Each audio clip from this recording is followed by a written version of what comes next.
This is Deuce, I'm Jason, and we're here with Virginia on the gorgeous Tampa Causeway, and we're doing the One Light Challenge this morning. Check out Virginia's work on Instagram at Pink Sparklin' Glitter.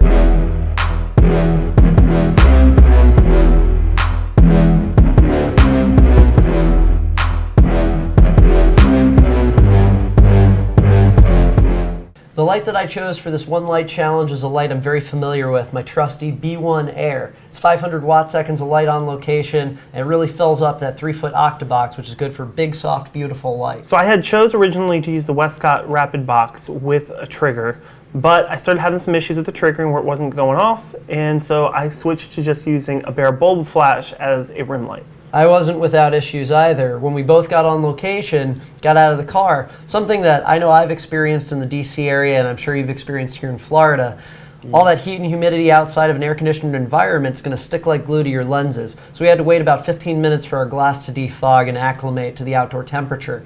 Second issue I had was my ProPhoto Air trigger wasn't triggering consistently the first couple of shots, so I took it off, reseated it. I think that too was an issue with the humidity. The third thing I experienced, because I was shooting straight into the sun with a telephoto lens for a lot of my shots with our model Virginia, was I was getting a lot of back focus and inconsistent focus from my D800 because the sun was right there next to the subject, only a couple of focus points over from where I was trying to get a fix. So when I switched over to manual focusing, I was able to work around that, but I lost a few shots that I otherwise would have been very happy with. Right, and like I previously mentioned before, I had some issues with my triggering. I'm not sure if it was because I didn't set the pocket wizard correctly. I did get the bare bulb flash to work later on, or if it was just connections with the humidity. But once I went back and reset everything, we started working fine with the bare bulb flash. I probably could have went back in with the rapid box, but I was like, screw it, we got to get moving here. I want to get the shot done and taken care of. The second issue that I had that day was some issues with composition. Because I moved back to the water, there were some issues with where I was placing the subject and a really busy background, and I'll show you guys exactly how I dealt with that.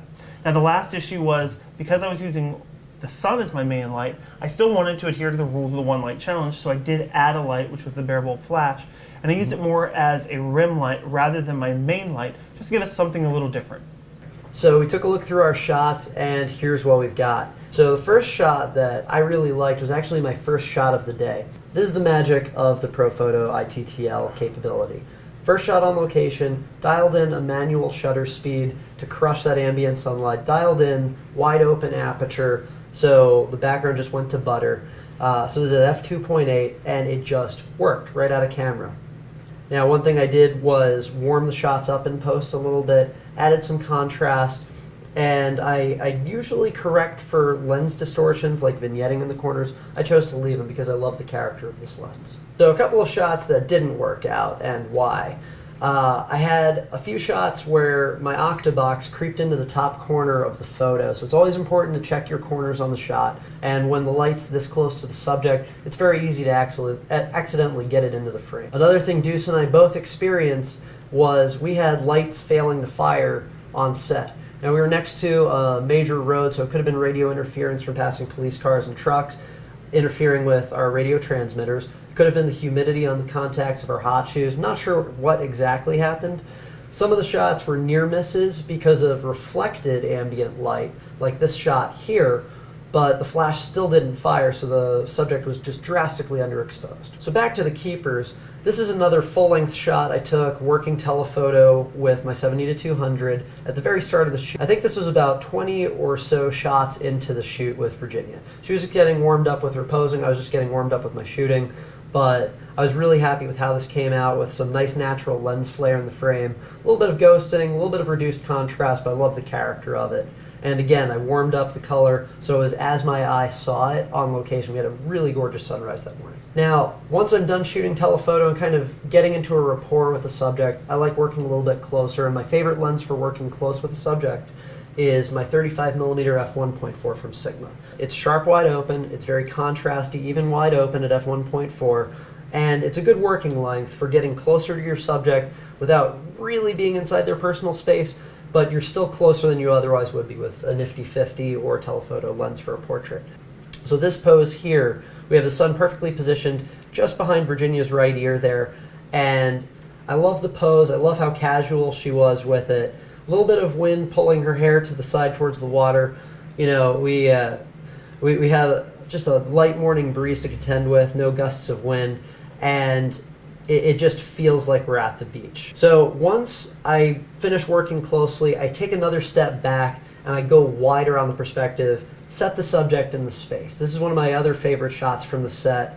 I would feel comfortable calling this a postcard shot, putting some text in the negative space to the left side of the photo, say, "Welcome to Tampa, Florida." The nice thing about shooting super wide, and this was with my Tokina 16 to 28 millimeter lens, is you can draw in the whole scene. This is almost a 100-degree field of view.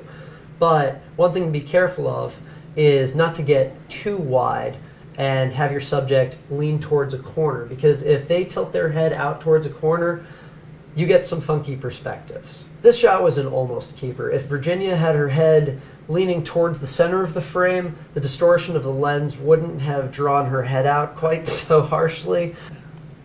All right, so let's talk about some of the shots I had. This is one of the first shots that I got out of that set where the light did not go off. And so what that left with was a dark subject and a really bright background, or properly exposed background at the time.